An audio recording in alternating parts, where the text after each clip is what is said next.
जिंदाबाद, नमस्कार, जय जोहार। एक पोटली रेत की और वाईपीपी के मन से अब बोलेगी कठपुतली कार्यक्रम में आप सबका स्वागत है। पिछले सप्ताह हमने थोड़ा सा इंट्रोडक्शन की बात शुरू की थी। आज मैं उसी चर्चा को आगे बढ़ाते हुए आपके सामने हूँ।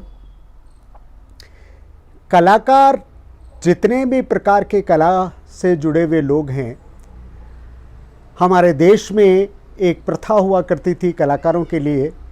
वो खाली कलाकारों के लिए नहीं, बहुत सारे लोगों के लिए होती थी जजमानी प्रथा। ब्राह्मणों के भी जजमान होते हैं, ढोल बजाने वाले के जजमान भी होते हैं, बाल काटने वालों के नाइयों के जजमान भी होते हैं, और जो कारपेंटरी का काम करते हैं उनके भी जजमान होते हैं, लोहे का काम करते हैं उनके भी जजमान होते हैं। तो एक जजमानी प्रथा कलाकार समाज में भी, गाने वाले, बजाने वाले, ढोल बजाने वाले, शहनाई बजाने वाले, उन सब के जजमानी प्रथा का एक प्रचलन है। हर एक जाति का, राजस्थान में ख़ास तौर से हर एक जाति का अलग अलग तरीके का, सभी जातियों के अलग अलग तरीके के जजमान होते हैं।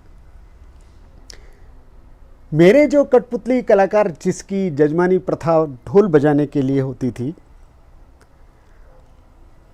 शादियों में, मृत्यु भोज में, बच्चा जन्म हुआ उसमें, अब ये जजमानी प्रथा में होता क्या है, 12 महीने कोई तीज त्योहार जब भी आए तो ये ढोल वाला ढोल बजाने जाता है।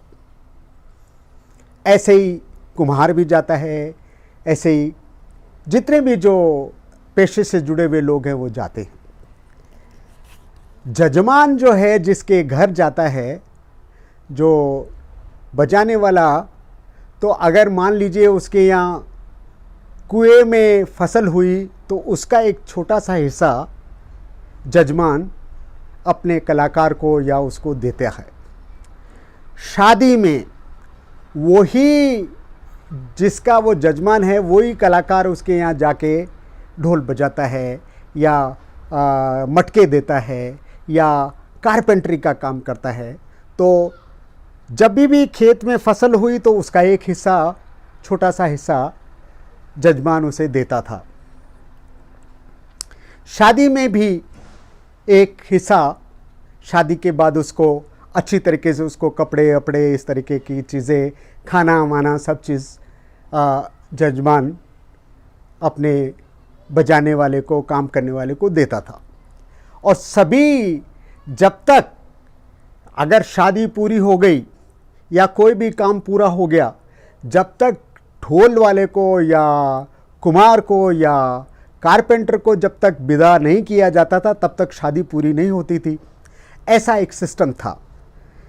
समाज जिम्मेदारी उठा रहा था कलाकारों की, और कलाकार जिम्मेदारी उठा रहा था उन जजमानों की जिनके साथ वो जुड़ा हुआ था।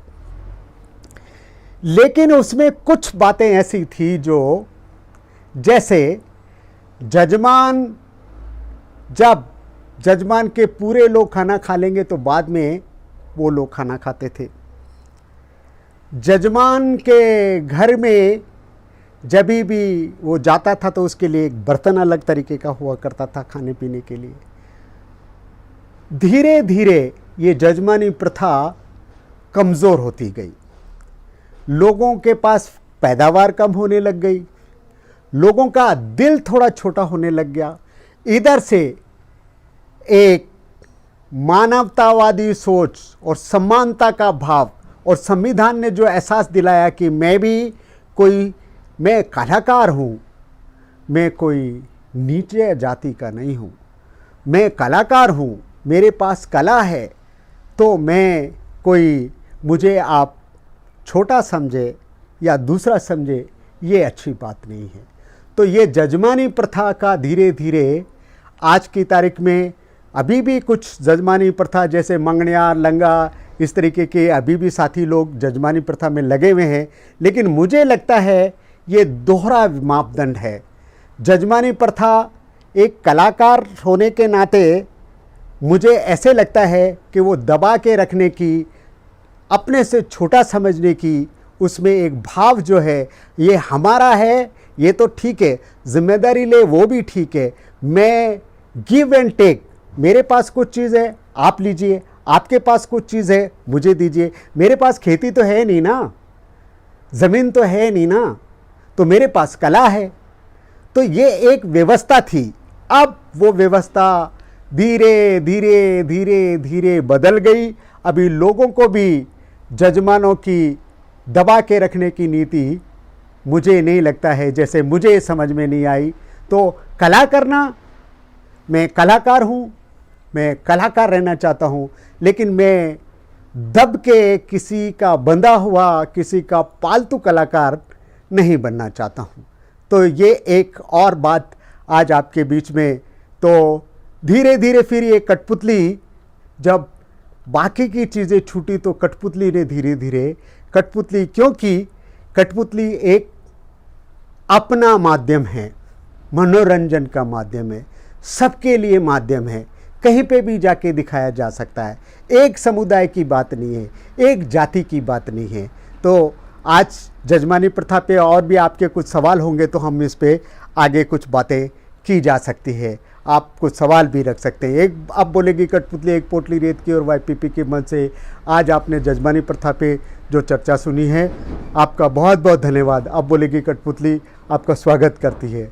फिर मिलेंगे किसी अगले विषय के साथ। नमस्कार।